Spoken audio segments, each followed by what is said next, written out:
विश्वासघात का दंड। जय श्री कृष्ण दोस्तों, एक समय की बात है, कृष्ण से मिलने कुछ साधु महात्मा आते हैं। कृष्ण उन्हें बड़े ही आदर एवं प्रेम पूर्वक बिठाते हैं और उनसे आने का कारण पूछते हैं। उनमें से एक साधु पूछता है, कृष्ण, क्या किसी के विश्वास को तोड़ने का कोई दंड उस व्यक्ति को नहीं मिलना चाहिए? प्रभु मुस्कुराते हुए कहते हैं, अवश्य मिलना चाहिए, क्योंकि दंड का विधान तो प्रत्येक के लिए एक समान ही होता है, चाहे कर्म छोटा हो अथवा बड़ा, इससे कोई अंतर नहीं पड़ता।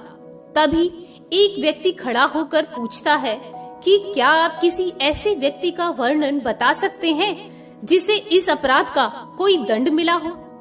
कृष्ण ने कहा, मैं आप सभी को एक सत्य घटना के विषय में बताता हूँ, जिसे सुनने के पश्चात आप सभी का संशय दूर हो जाएगा। कुछ वर्ष पूर्व माधव एवं सुमाली नाम के दो मित्र थे। दोनों ही अत्यंत निर्धन थे। उनके परिवारों की स्थिति भी दिन प्रतिदिन और भी खराब होती जा रही थी। दोनों बहुत चिंतित होकर एक दूसरे से चर्चा करते रहते हैं। माधव ने सुमाली को सुझाव दिया कि क्यों ना हम दोनों मिलकर कोई व्यापार करें। सुमाली ने कहा, परंतु हमारे पास व्यापार करने के लिए धन कहाँ है? माधव ने कहा, हम गांव के साहूकार से कुछ समय के लिए कुछ धन उधार ले लेते हैं। उचित समय आने पर हम दोनों मिलकर साहूकार का सारा कर्ज उसे लौटा देंगे। सुमाली माधव की बात को सुनकर प्रसन्न हो जाता है। दोनों मित्र मिलकर कुछ जड़ी बूटियां उगाते हैं और उसे बाजार में बेचकर धन कमाते हैं। धीरे धीरे उनका व्यापार अच्छा चलने लगता है।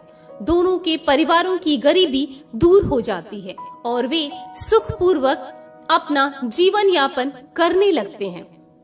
एक दिन शाम के समय जब दोनों मित्र एक साथ बैठे रहते हैं, तभी सुमाली के मन में एक विचार आता है।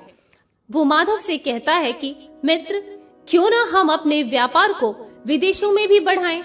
माधव को सुमाली की बात उचित लगती है और दोनों विदेश जाने की तैयारी करती हैं। दोनों ही मित्र नाव पर बैठकर यात्रा पर निकल जाते हैं।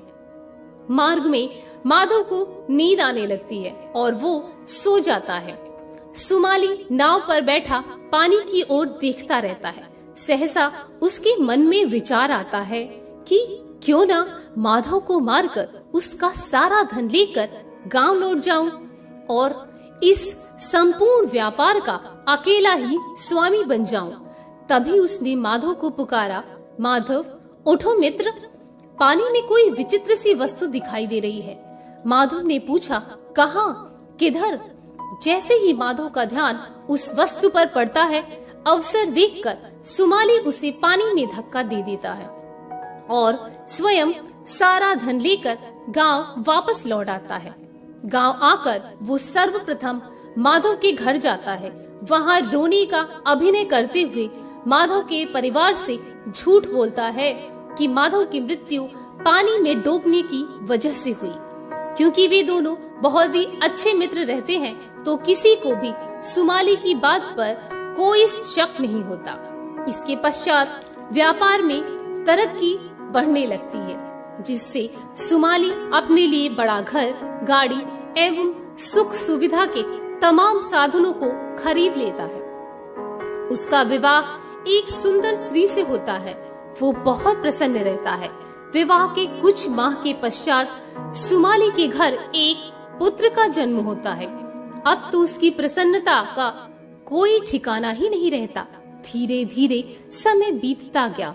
एक दिन अचानक सुमाली के बेटे की तबीयत कुछ बिगड़ जाती है और वो उसका इलाज गांव के सबसे बड़े वैद्य से करवाता है। थोड़ा ठीक होने के कुछ समय बाद बेटा पुनः बीमार पड़ जाता है। इस बार सुमाली अपने बेटे का इलाज शहर जाकर करवाता है। यहाँ तक कि विदेश के डॉक्टरों को भी दिखाता है, परंतु पुत्र की बीमारी का कोई पता नहीं चलता और वो अपना सारा धन, यहाँ तक कि अपना घर और गाड़ी तक भी बेटे के इलाज के लिए बेच देता है और स्वयं कंगाल हो जाता है। एक दिन अचानक सुमाली का बेटा उठ खड़ा होता है और वो सुमाली से कहता है, पिताजी, अब मैं ठीक हो गया हूँ। मेरा इलाज करवाने में आपका सारा धन समाप्त हो गया है और मेरे जन्म का उद्देश्य भी अब पूरा हो चुका है। थोड़े ही समय के बाद उसके पुत्र की मृत्यु हो जाती है। सुमाली की समझ में आ गया था कि माधव ने ही मेरे पुत्र के रूप में इस घर में जन्म लिया था, और उसी समय वो भूमि पर गिर जाता है। तो देखा दोस्तों आपने, क्यों श्री कृष्ण कहते हैं कि दंड का विधान प्रत्येक के लिए एक समान ही होता है। राधे राधे।